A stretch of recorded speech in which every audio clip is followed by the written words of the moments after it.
कि कभी ना होगी बंद अजान, कभी ना होगी बंद अजान। तैयार रहना, जहां हैं वहीं खड़े हो जाइए थोड़ी देर। कि कभी ना होगी बंद अजान, कभी ना होगी बंद अजान। आरती और अजान से मिलकर, आरती और अजान से मिलकर बने हैं हिंदुस्तान। कभी ना होगी बंद अजान, कभी ना होगी बंद अजान। ऐसे से लोग निकल आए जिन्हें कुछ भी बोल देना है।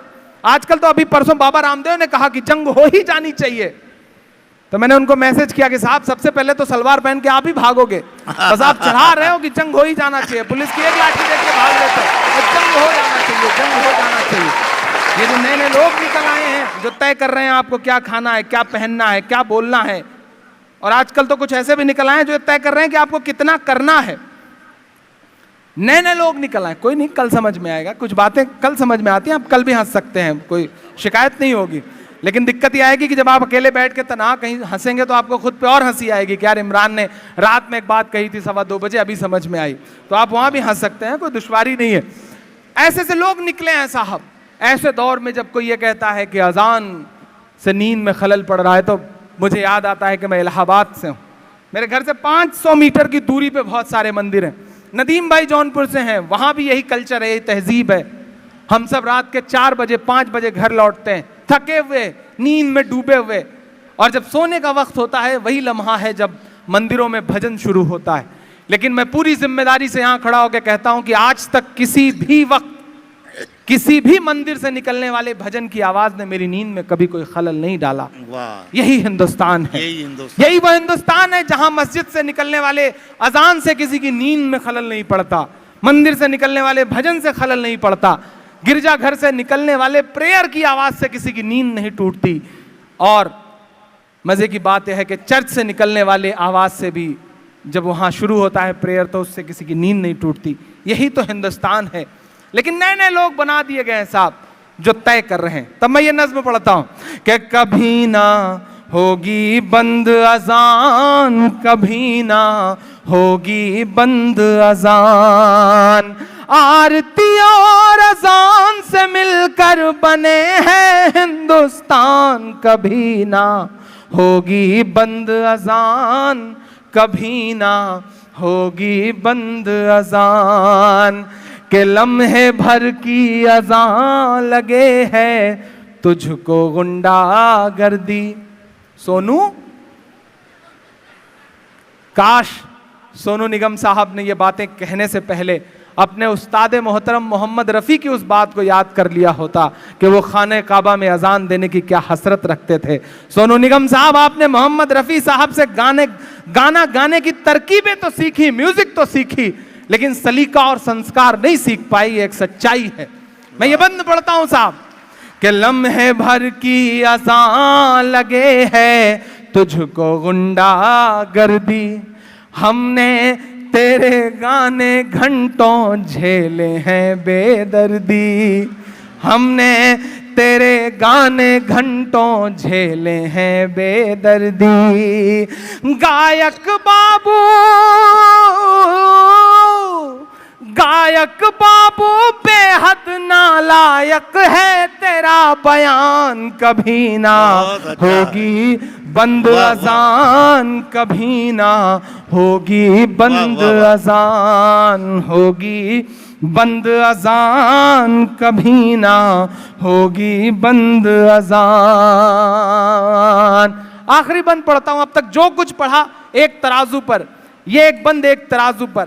मेरी सांसें, मेरी रगों में दौड़ता हुआ लहू, मेरी धड़कनें, सब कुछ इसमें शामिल है कि जिस दिन इस दुनिया में अज़ान की सदा नहीं आएगी। तैयार रहना यहां से वहां तक। ईमान में हरारत पैदा हो तो मुझे बताना, अपनी जिंदा दिली का सबूत देना कि जिस दिन इस दुनिया में अज़ान की सदा नहीं आएगी, रात ही रह जाएगी उस दिन सुबह नहीं आएगी। वाह वाह वाह। जिस दिन इस दुनिया में अज़ां की सदा नहीं आएगी, रात ही रह जाएगी उस दिन सुबह नहीं आएगी। अच्छा, सोनू निगम ने जब ये कहा तो कलकत्ता में एक मौलाना साहब निकल के आए, कोई फुटकर टाइप के रहे होंगे, उन्होंने तुरंत बयान दिया मीडिया फुटेज पाने के चक्कर में कि अगर सोनू निगम कोई सर मुड़वा दे तो मैं उसे 10 लाख दूंगा। अच्छा, सोनू भी इतना बेरोजगार बेचारा, उसने कैमरा बुलवाया, नाई बुलवाया और कहा लाइव मेरा बाल मूड़ो।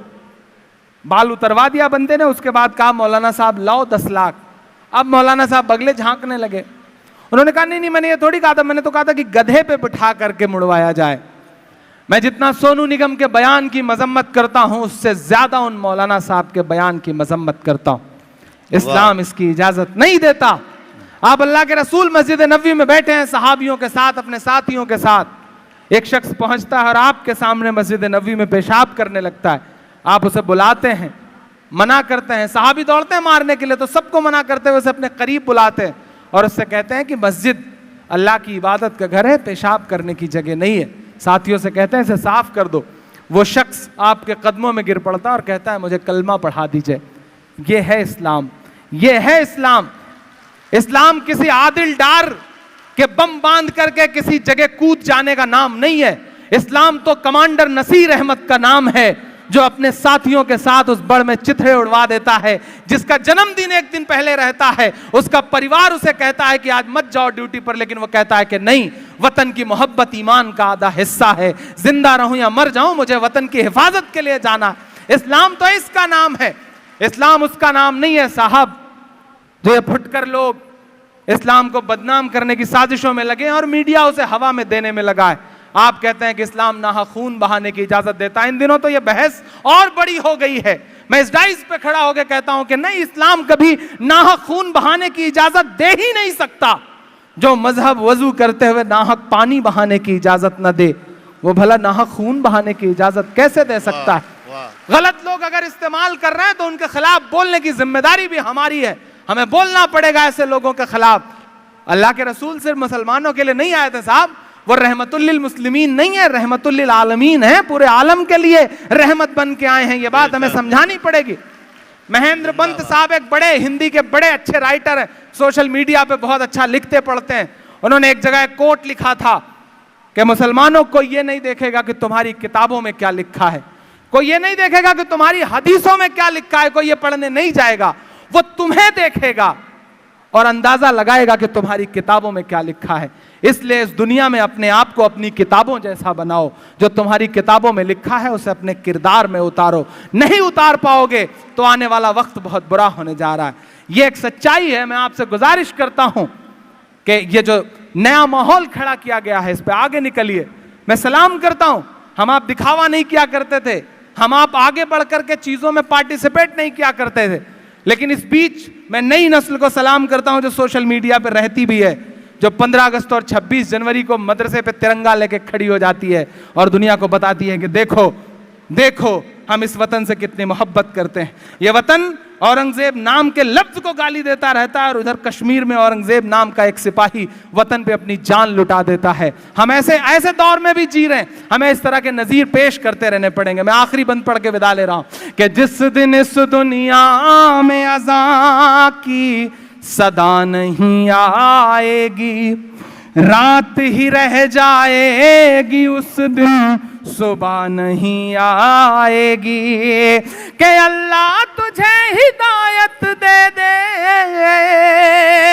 मेरी दुआ पे आमीन कहिएगा, कि अल्लाह तुझे हिदायत दे दे, ले आए ईमान कभी ना होगी बंद अज़ान, कभी ना होगी बंद अज़ान।